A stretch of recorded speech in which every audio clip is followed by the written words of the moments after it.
Welcome back to the WSU Democrats podcast. Today we're holding a debate/discussion between Tyler Farnsworth and Peter Crosby, both running in the Democratic primary for Utah's 2nd Congressional District. This debate will be pretty low-key and informal. There won't be a time limit on responses. This will just be an open discussion as long as no one filibusters. But hey, you guys are running for the House, not the Senate, so I'm not too worried. Thank you guys so much for being here. Just to reiterate, my name is Ethan Bishop. I'm the president of the club. I'm Vaughn. I'm the vice president. And yeah, so thank you guys for being here. Thank you. Yeah, thanks for having us. So the first question for both of you, what's your core reason for running, and what's the one thing you want voters in this district to remember about you when they leave tonight? Let's start with Peter Crosby. I would say that the core reason I'm running is because I feel like we need people and principle over party and power in our representatives right now. The recent release of the Epstein files over the last couple of days in more depth have really just, I think, made it so perfectly clear that our current representation just genuinely doesn't care about the values that we represent in northern Utah. We have somebody that has shielded men who have bought and sold children. They're protecting individuals that have raped children.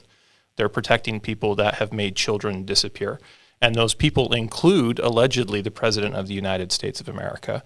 And so at my core, I'm running because I want to help people and because I believe that our current representation does not help us here in northern Utah.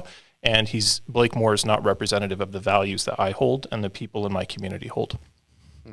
I guess the one thing that I would want people to take away from this, go and do something. Right? Like, if I want you to remember one thing, I don't know which of us will resonate more with you, Tyler or myself, but at the end of the day, I want you to go do something. I want you to get involved. I want you to volunteer. I want you to vote. I want you to be a voice for people that need it. Our democracy depends on an active electorate that cares, that isn't apathetic. I hope that you feel like I'm the best person to represent you here in northern Utah. But even if I'm not, I want you to get involved and to go do something because the health of our nation depends on it. Well, same question for you. What's your core reason for running, and what's the one thing you want voters in this district to remember about you when they leave? Sure. So I've mentioned before that I work in pediatric psychiatry, and really the core thing that's pushed me is really working with kids and their families and seeing how much the government has really failed families moving forward.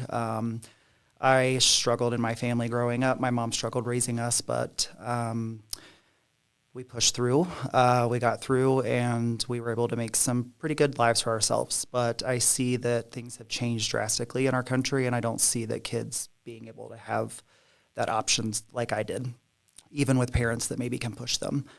I've devoted all my adult life to public service through nursing and emergency departments, ICU, psychiatry, and I just see from every aspect where individuals are struggling, not just with healthcare, but education, childcare, and just really feeling like the majority of the government fails them at every turn. So I'm running to give a better future to the people that I feel like I was given as a young child. Even though we did struggle, I felt like I had way more of a chance than what people do have now. And what I want you to remember about me is I am a very devoted individual. I approach all problems that there's not always one solution. I've been in a lot of leadership roles throughout my healthcare career. I was actually a nurse manager through the pandemic in the emergency department. So I've seen how leadership can lead with the people or lead against the people. And I am someone that leads with the people. And I hope that resonates with all of you as we move forward through the campaigns and the primaries, that I am someone that will lead with you and not against you. Awesome. Yeah, great responses. So this is a huge and diverse district.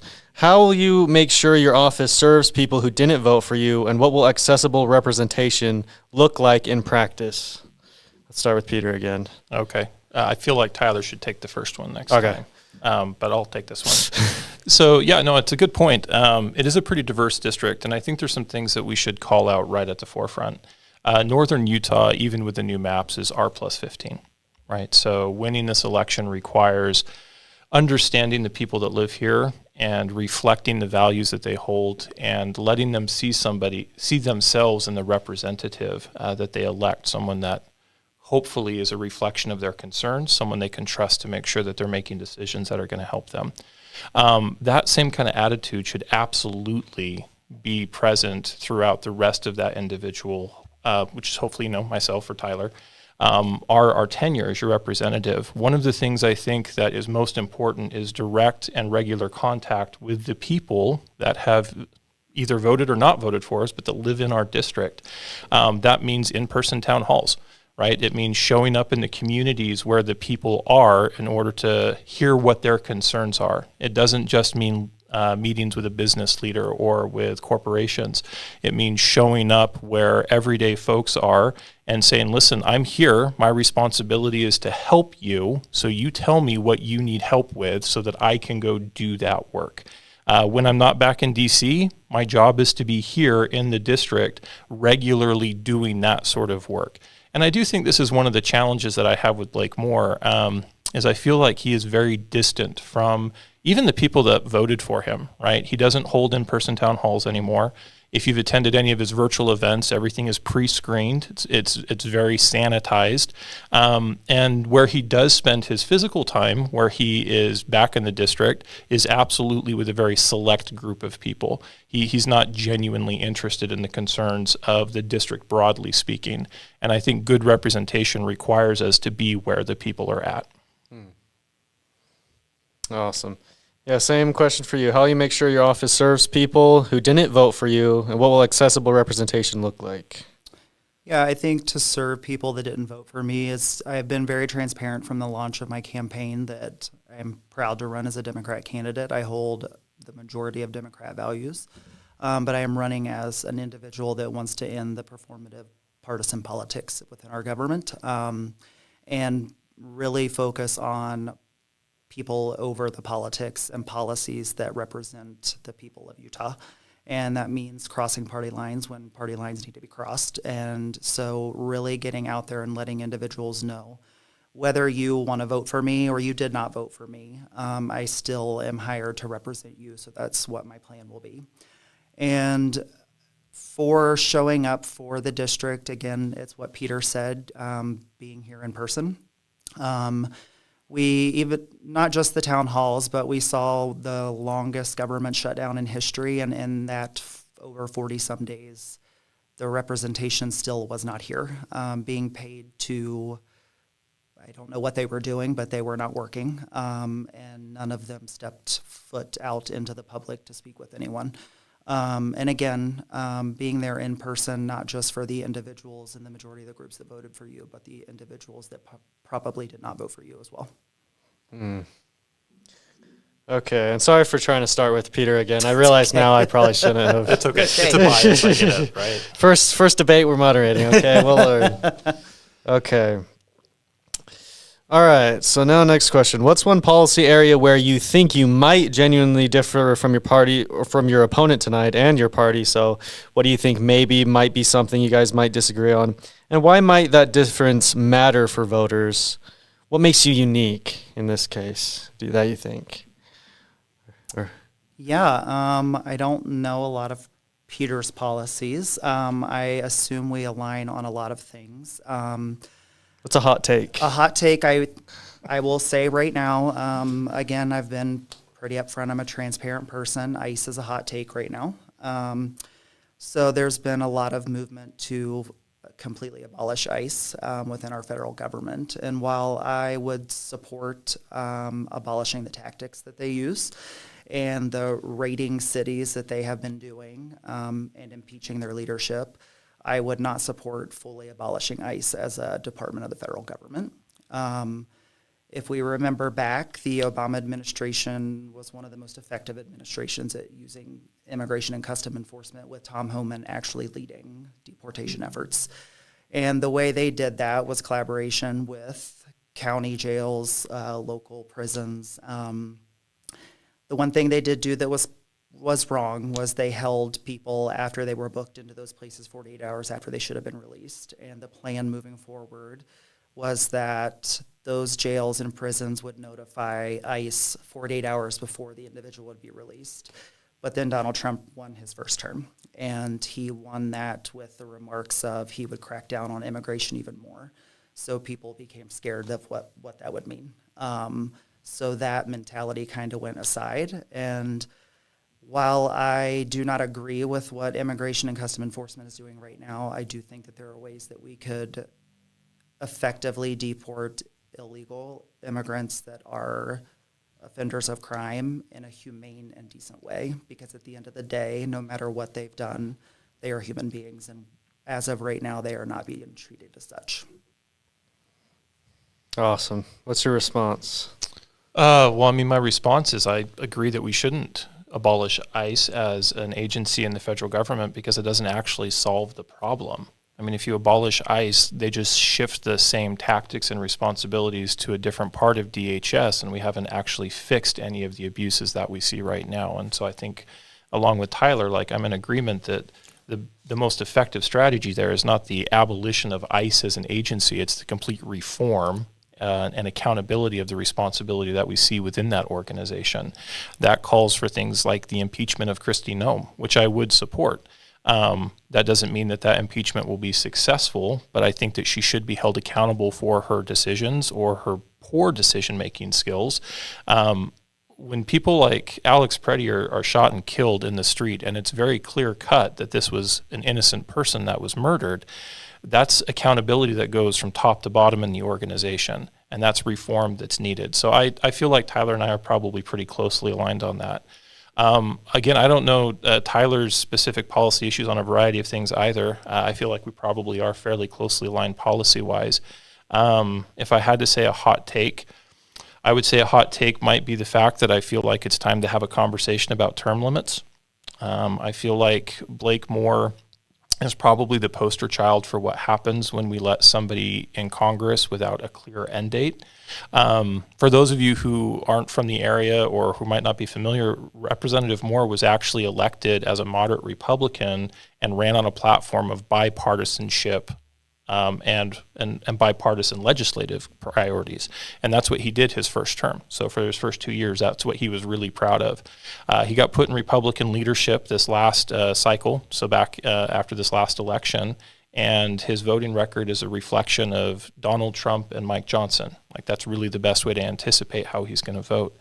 And I feel like having accountability in Congress, a conversation about limiting the time that we can spend as public servants in that specific capacity, ensuring that we have strong safeguards for congressional representatives that prevent corruption, so banning individual stock trades for members of Congress and their family, that sort of thing. Tyler probably agrees with all that too, right? Like, I feel like we're running on, both of us, on this idea that we need to reform the existing system because it's broken. It doesn't work for people, and our current representative is a bad representative for Northern Utah. Now, just a question of, and this is a side point, but how there's 4 representatives and now there's only going to be 3 districts that they could safely run in. So it'd be interesting if Blake Moore is your opponent. That's who I'm assuming will be.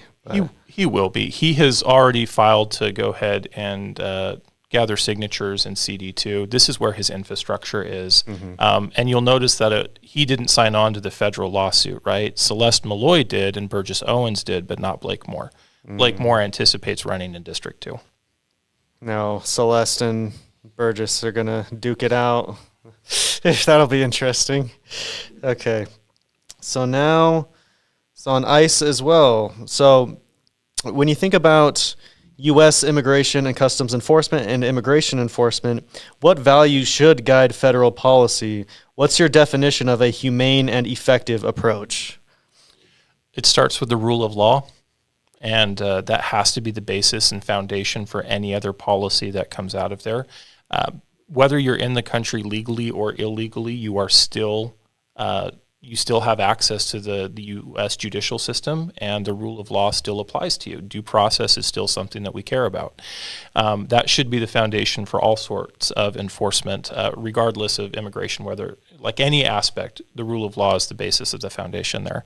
I think that humane enforcement, we know what it doesn't look like, and it doesn't look like Minneapolis, and it doesn't look like L.A., and it doesn't look like Portland. I come from a background, a military background. So I have all my family was in the military. I was headed that route. I have family in the federal service. Federal employees, by and large, are trained professionals who care about the work that they are doing. And our enforcement for immigration right now is a poor reflection of those standards.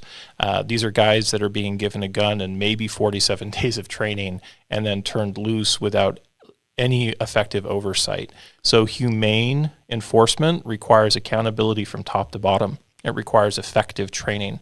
It requires respect for the rule of law. Yeah, I mean, I probably said enough, so. Yeah, I mean, I would agree. I think training is a big portion of it, and Peter mentioned 47 days, and ICE used to go through 5 months of training, and they dropped it to 47 because Trump is the 47th president. 47 days. I think the other thing, too, is we witnessed a shift in reform of inhumane police operations from a local level with the Black Lives Matter movement.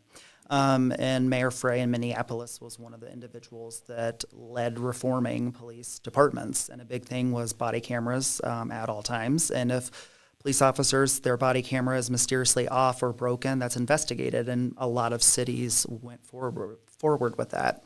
I know Secretary Noem has given her blank promise of, yeah, we'll do that moving forward. I do think that needs written into law. And I do think that the fact that we've moved away from judicial warrants for ICE to detain individuals is catastrophic, and we're seeing that. As Peter mentioned, the Constitution clearly states that when you are on our soil, you are entitled to due process, and due process means a judicial warrant for your arrest, and that is something that we need to go back to so that we're not doing this executive warrant of all of these individuals within Immigration and Custom Enforcement to just round up whoever they want on the streets. Yeah, it's a culture problem. Yeah. Like, absolutely. Administrative warrants aren't worth the paper that they were written on. Yeah, literally signed by the federal government pretty much. It should be an impartial third-party judge signing it to see you can go round up somebody, not themselves saying you can. Do you have any questions before we move on? Yeah, I did. It's kind of off topic. I don't know. That's okay. My next one is a different topic. Yeah, so I was looking at your policies, Peter, and I wanted to ask you about, you say that you support banning stock trading in Congress. So I am fully on board with that. I was wondering if you could explain that a little bit. Yeah, so there's a discharge petition in the House right now, which basically is a mechanism to bypass the Speaker of the House controlling what legislation hits the floor. And most Democrats support it. It is bipartisan support. There are some Republicans that support it as well. And the basic premise is if you are elected to public office, specifically Congress, you should not benefit from privileged information. So not only do members of Congress have access to privileged information, meaning that I know something about a company before the public does, I'm the person who writes the law that regulates that company. I know who wins and loses before anybody else does. Allowing me to trade stocks individually, or my family, people that are close to me, to trade individual stocks is corruption, full stop. Like it's corruption. There's no other description for it. And banning individual stock trades and banning for Congress and members of their family it's a small reform, but it's a critical reform, and hopefully it opens up the pathway to more significant reform about what it means to actually serve the public. I strongly disagree. I think it was Rick Scott who said, well, like if we can't get rich in Congress, none of my friends would be running for Congress. Great, I don't want them to run. Like, they don't belong here. We have a private sector for you to go get rich in. Go spend your time there. Yeah. That's great. Exactly. What do you think about stock trading? Are you a big stock trading guy in Congress or no? I don't trade. I don't even know how to trade stock, so I am also fully on board with banning stock trading. And it, like Peter said, it's a bipartisan approach. There's members of the Republican Party that want to tap into, but there's just a lot of pushback from Senate and the House, sadly, and on both sides. I mean, she did great things. Nancy Pelosi left U.S. House of Representatives way richer than a public servant should ever be, like many members of the Republican caucus as well. So, yes, I absolutely think that is something that 100% needs to be done. Awesome. And I lied. This next one is kind of touches on ICE, but if you win and land in Congress, what are your first 1 to 3 concrete actions on immigration/ICE? Bill, amendment, oversight hearing, coalition. What does that actually look like? And I forget who answered first on the last question. I think it was Peter did. Me, so Okay. this was Tyler's. So first step I would call for the impeachment of Kristi Noem. She is not equipped to lead the department, and we have seen the catastrophic effects of her leadership. Secondly, I would, as I mentioned earlier, moving forward, it has to be a judicial warrant for Immigration and Custom Enforcement to detain anyone. And I really think going back to this idea of versus we just go out on the streets and start looking for people, the process that the Obama administration utilized that was extremely effective and safe was when individuals are booked in county jails, their fingerprints are pinged to the federal government. They know that it's someone that they've been looking for. Okay, let us know that they're there so we can come safely pick them up and take them where they need to go. I think that's really one of the safest and easiest ways to do it without ensuing the mass chaos that we're seeing right now. And then I really feel that immigration enforcement should most likely roll up under the Department of Justice versus the Department of Homeland Security, because we are seeing that the judicial system is being bypassed with immigration enforcement because there's just the mentality of they cross the border illegally, just wipe them away, and it's not being done in a humane manner. So if it was under the Department of Justice, there would be more oversight from a judicial aspect that it is being done according to our Constitution. That's a good point, actually, and that's the only reason why I've said things in the past. Like, I'm not the type of person to where, I would say, oh, abolish ICE, but then I'd hear someone talk about, like, reforming ICE and all that, and it would do, like, similar things to what I was thinking of, and then I wouldn't have a problem with that as long as it accomplishes the same goal. And I did think what you brought up is a good point because the DOJ does seem better equipped at dealing with some of these sorts of things. So maybe what we should do is maybe take some things away from ICE and beef up the DOJ in order to deal with that kind of thing. I think that's an interesting solution. But yeah, what about you, Peter? What are your first 1 to 3 concrete actions on immigration/ICE? What does that look like? Well, I'm a freshman representative, right? And I think that needs to be taken into account. I 100% support the idea of holding leadership accountable. And I think that we can join in any call to make sure that Kristi Noem has to be accountable for the actions of her agency. That's what leadership is supposed to look like on her part. I think the next thing that we do is strongly look at funding reallocations. The most powerful thing that Congress has is the power of oversight and the power of the purse. And if we're going to effectively regulate how immigration is done in the country, those are really the two most useful tools that we have. And so it's saying, listen, ICE is an organization, it's great. We're going to go ahead and reallocate funding. And the 4-year budgets work on a 4-year rolling cycle in Congress, right? So we basically funded ICE for the next 4 years with the big, beautiful bill. And so we say, okay, you guys have got 3 years to get your act together, or we're going to go ahead and defund the agency and completely reform and rewrite what it looks like. That's a pretty significant level of accountability for ICE, because you're saying either you fix yourself or as Congress, our constitutional right is to make sure that you don't have any funding to do anything. You're going to be an empty shell of 3 letters in the federal bureaucracy. That's real incentive to do something different. And I do, along with Tyler's point, I don't know about rolling it up under the DOJ, but I do think that we should go ahead. I'm not saying it's right or wrong. I just don't know. But I do think that we should make very clear where immigration is a civil enforcement activity and where it's a criminal enforcement activity. And I think that we need to codify that better in our existing rule of law. And that has to be associated, and this would be my third thing, that has to be associated with a reform of the existing immigration process. Any changes that we make to ICE and immigration enforcement need to be tied to a revamping or a reformation of how people are able to become naturalized citizens of the United States. That is a broken process. And our country thrives on immigration. We always have. We're a country of immigrants. And to tell people it will take them 25 to 30 years, which are real numbers, sometimes more, before we will even let you think about being a naturalized citizen, only encourages and incentivizes people coming here illegally. Which we're creating our own problem. So if we want to reform the enforcement of immigration policy, and I think we need to, that also has to be tied to the reformation of immigration policy in general. Those would be my three. Awesome.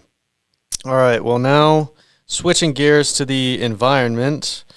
So northern Utah deals with air quality, drought, wildlife risk, and public lands. What's your plan that addresses climate impacts without wrecking family budgets? I believe it's I have such a bad memory. It's been a long day. I think I'm on the hot seat first for this one. Yeah, let's just go ahead and destroy all fossil fuel industries right from the start. It's our best solution. Yeah, right? Endorse it. No, so I mean, there's a real practical concern. Utah specifically has a fossil fuel industry, and that fossil fuel industry is tied to our state economy, and that economy matters. But outside of that, we also have a fairly, here in northern Utah, robust agriculture economy, specifically in things like alfalfa and ranching that are really water-intensive crops. And so if you're going to go ahead and address environmental concerns, and I think the big one on top of mind, at least based on my conversations with people over the last 7 months, really is the Great Salt Lake. Right, like that's the first big environmental crisis that we've got to address. That's a water problem.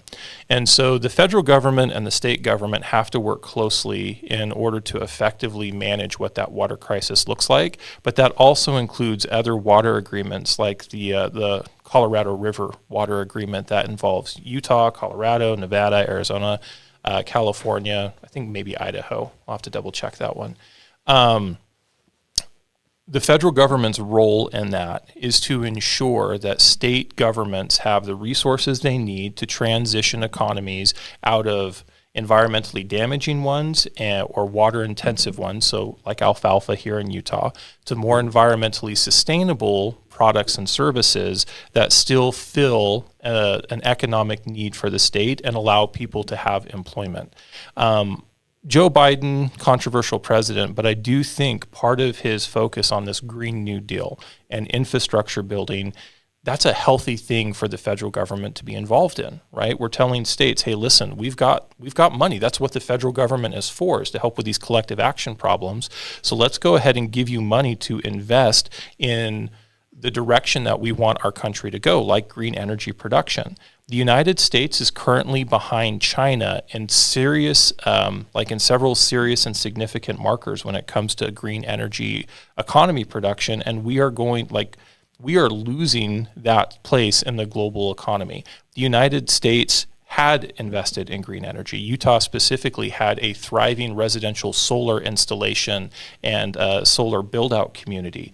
The Big Beautiful Bill cut all green initiatives for residential solar installation. That's a really easy policy fix. So we go back in and we say, hey, listen, we're going to give you money to change alfalfa farming in northern Utah. We're going to give you money to go ahead and encourage green energy production, because more solar means less fossil, more solar means more EVs, less fossil, more EVs equals better health because you have better air quality and you have more water in the Great Salt Lake. Like, those are federal initiatives that help local environmental concerns that do not screw up our economic output.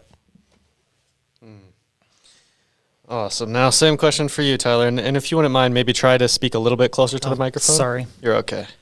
So, yeah, what's your plan that addresses major climate impacts without wrecking family budgets? Sure. So Teddy Roosevelt's one of my favorite presidents, mainly because he was conservation president and established the majority of our public lands. And really, even back then, he knew that you should trust science to guide decisions about public lands and energy source production, and not politicians. So really, one of the biggest things is again, ending the performative partisan politics around our climate crisis and ensuring that scientists are the ones that are helping guide the decisions of policymaking within our federal government. Even when it comes to, as Peter said, the federal government giving the monetary resources to states to ensure that the policies that they implement protect the economy and our future moving forward. Fossil fuels are, science says they are destroying the country. They are deep-rooted in our culture, and a lot of individuals, their families have worked in coal mines for generations, worked in fossil fuels for generations, and I think that that's something that also needs to be taken into consideration when you're forming policies around let's try to end fossil fuels. When it comes to coal production, overall, the United States, you can fact check my numbers, I think it's about 10% of coal. Utah alone is 45%. So that's a huge economic shift if you completely get away from coal. And also, too, again, families of generations have worked in this. And we saw in West Virginia when the coal mines completely shut down, it really decimated the state's economy and individuals were pushed into poverty. So I think that we need to be really mindful of shifting away from overuse of coal production and fossil fuels while also understanding the impacts that's going to have on families that have worked in that for generations. I agree that we need to invest more in solar and wind to the best of our ability, and it was really sad to see in the One Big Beautiful Bill that they did rip those resources out of there. And I think that moving forward, we really need to follow avenues of science that show us that there has been really strides made in things that maybe in the past, like nuclear energy, that we were not supportive of. If scientists are now saying, hey, it's safer based on smaller nuclear reactors, this is how it's going to work, we need to be open to that versus just immediately shutting it down because we hear the word nuclear. Yeah, there's been a lot of talk about that with the nuclear facility up in Brigham, I think it is. Yeah. There's been a lot of talk about that. So now for the good one, starting with Tyler. How do you assess Donald Trump's impact on American democracy and political culture, and what will you do to lower the temperature while still standing up for your values? Sure. I've talked to a lot of people about this recently, and, I witnessed in his first administration this huge shift in something that I didn't really experience growing up. I come from a conservative family, and I feel like when I was growing up, people could disagree respectfully and not hold it against one another or not hate one another. And there was this huge shift when he became president of, I feel like we became a more hateful, violent country, and I feel like that's just progressively gotten worse and even more so now.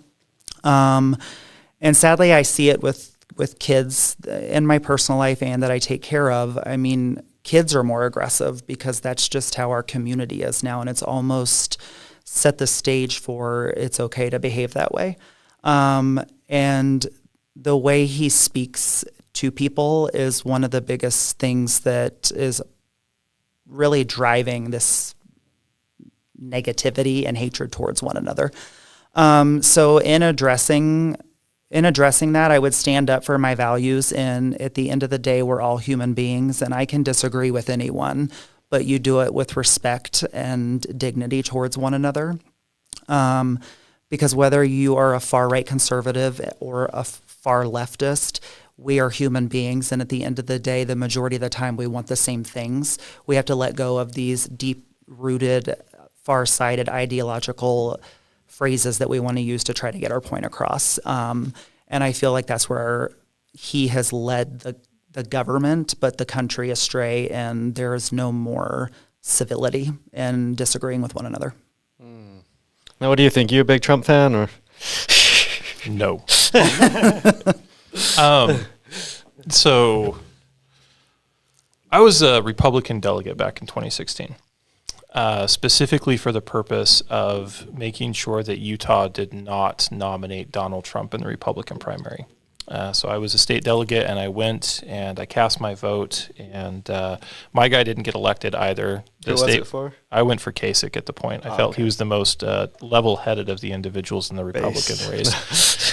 Utah went for Ted Cruz, and then Trump won the Republican nomination anyway, and we all know what's happened ever since in the last 10 years.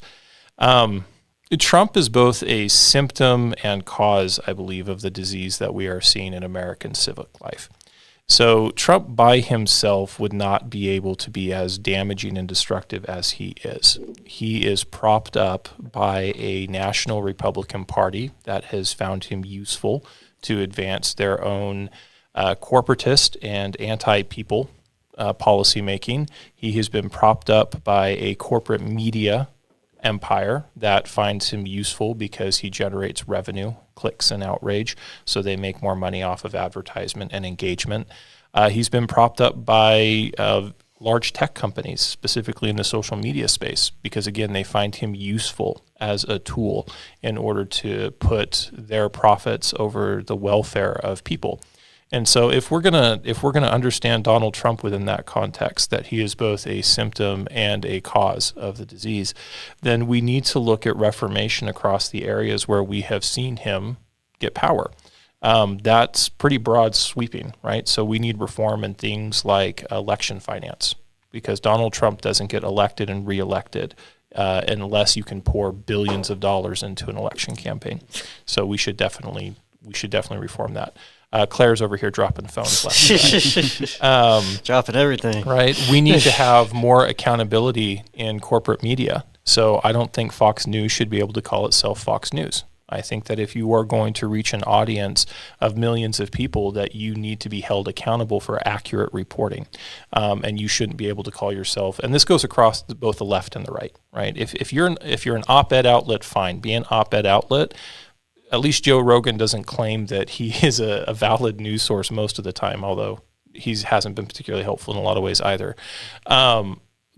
We need reform in the accountability that we have for social media organizations. I don't know how familiar people are with Facebook and some of the research work that they were doing, but this has come out in recent years, that they actually had internal labs that targeted users across their platform and found what drove engagement. And what they found drove engagement most effectively was outrage and outcomes that they knew led to poor mental health. Like, this isn't theorizing. They knew that these things led to poor mental health. And then they made an active decision to encourage that kind of behavior on their platforms, because again, their concern was about revenue. So what is the natural result of all of this shit that has rolled downhill? Donald Trump. Like, that is absolutely a natural result. We have a pedophile in office in the White House. We have a child rapist in office in the White House because the system itself has allowed that person to gain power. And he didn't get there by himself. And I believe part of solving that problem, to Tyler's point, and standing up for our values, means we have to be really, really clear and really direct about what it is that we stand for and who it is that we are. And those are really uncomfortable conversations sometimes. They're genuinely uncomfortable. Nobody wants to talk about that. I think that if you don't have the courage to talk about that as a individual running for public office, there's no way that I can trust that you're going to have the courage to do something about it when you actually get into a position where you could make those changes. Awesome. Now, do you have any more questions? Okay. I'll do one more question, then we'll do our closing question, because I said it'd be 45 minutes to an hour. So let's see. This is actually pretty relevant because the Utah legislature just passed a bill, and Governor Cox has signaled he's going to sign it to expand the Utah Supreme Court. I believe add 2 more justices onto that. But since you guys are running for federal office, I was wondering if you guys could touch on that, as well as what you guys think about the discussion that really has came up amongst the left in Trump's first term about whether we should expand the federal Supreme Court. What do you guys think about that? I know Biden said we shouldn't do that because then he thinks the Republicans could utilize it. What do you guys think about this action on the state level and if we should take action on the federal level? I think at the state level, there's a couple of things. First, it's important to note that the Utah Supreme Court said that they didn't need to be expanded for the reason that the Utah legislature is expanding them, which is that their caseload is too heavy. The Supreme Court has actually been really clear we're fine. Like, we get through all of our cases, we're pretty timely, we're pretty effective. So that threw the Utah legislature's justification right out the window. We all know the real reason that the Utah legislature is expanding the court. And so they can pack it with more conservative justices, because recently the court has called the legislature out for acting in an unconstitutional manner here in the state. In and of itself, expanding the court by 2 more people isn't inherently problematic, right? But the problem is there's a package of bills in the Utah legislature that changes how we appoint new justices and gives the legislature far more control over what happens with those justices. It's very clearly a court packing strategy that ensures that the legislature can prevent the Supreme Court from ever disagreeing with it ever again. That I am firmly against. At the federal level, I think an expansion of the Supreme Court is not inherently a bad thing. I think that an expansion so that there is one justice from each federal district court makes a lot of sense. I do think that has to be accompanied with reform to the court itself. The Supreme Court needs an enforceable code of ethics where district judges, from my perspective, have the ability to hold Supreme Court justices accountable. So if a Supreme Court justice is accused of unethical behavior, then the first group of people to go ahead and correct that would be the justices themselves. And they can go ahead and remove one of their colleagues and say, you are bringing shame on our institution and you are destroying trust in the American people, and so we're going to remove you because you have acted unethically. And then if that doesn't happen, the legislature still reserves the right to go ahead and impeach a justice, which, again, incredibly rare, I think one time in U.S. history. So I'm not opposed to expanding the Supreme Court, but it has to be accompanied with reform to the court itself, and that expansion, from my perspective, if it is going to happen, should match our existing federal court approach. And so the only justices that can be elevated to the Supreme Court are those who have served or are currently serving at a federal district court. That's a good point. What about you? What do you think? Expand the Supreme Court, state level, federal level?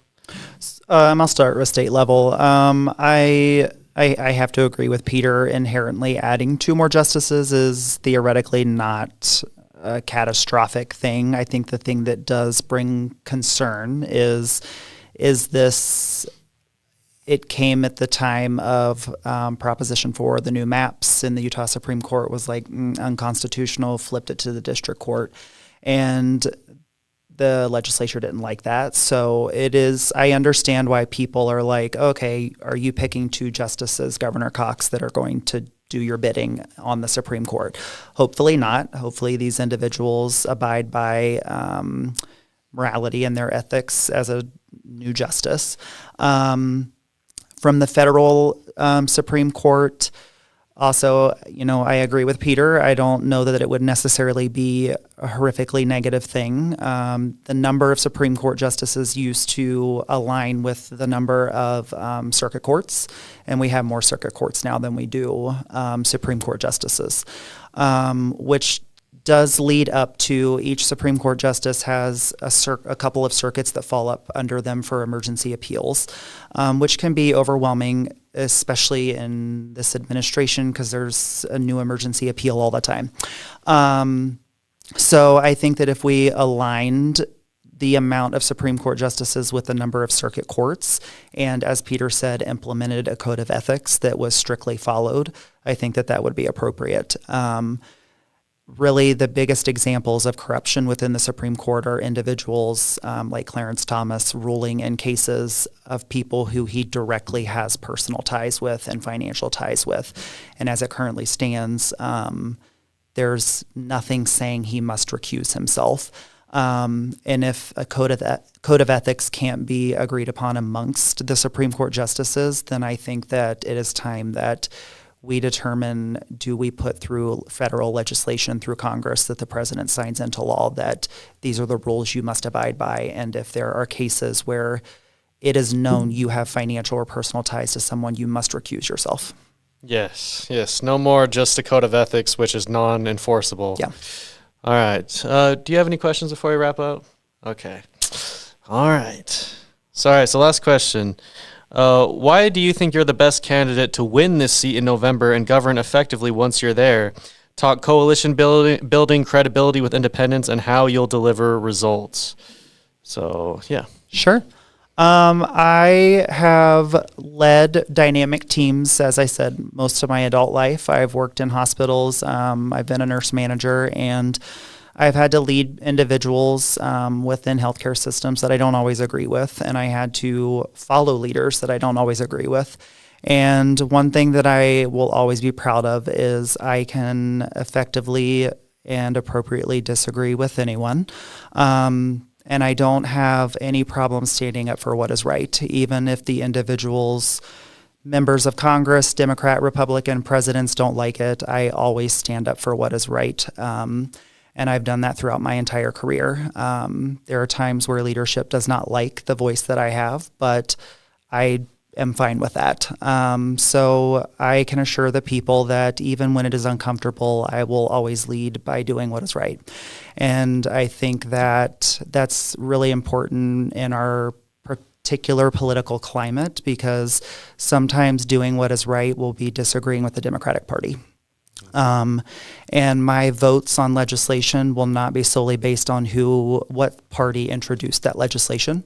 If there's Republican sponsored legislation that comes through that benefits the people of Utah, then my vote would be yes. And if there's legislation that the Democrat Party puts through that I don't think is going to benefit the people of Utah, my vote would be no.